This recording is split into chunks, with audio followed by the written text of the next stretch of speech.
This is a quick tutorial on the topics covered on the side of the screen, and if you need help getting to the model editor, I have another tutorial on that. For the year, just type in the year that you want it to start and the year that you want it to end. But if you want it to start at the earliest or to never end, use a 0.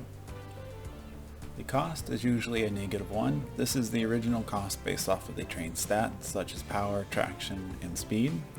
You can also specify the exact amount of money you'd like to be paying for the train. I've estimated the lifespan equation for the model editor as seen on the screen. The running cost is similar to the regular cost. A -1 is the equation-based train stat cost, and you can always specify the amount of money you'd be paying for the running cost. The power and tractive effort is a little more complicated. I recommend using existing trains to help find your numbers. The most important is power. And don't forget that these numbers are using the metric system.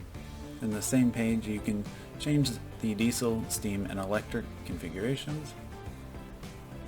I've recorded some data to show the impacts of power and traction, and this first graph shows that doubling the power reduces the time or distance to get to max speed by nearly 50%, while the second graph shows that doubling traction does nothing for the time or distance to get to max speed.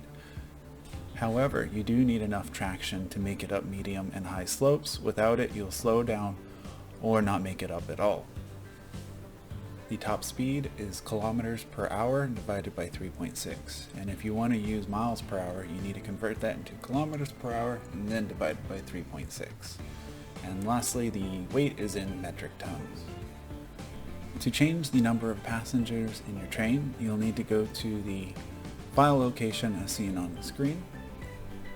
And in this file, you can have additional files called USA or wagon, depending on the locomotive or wagon being used.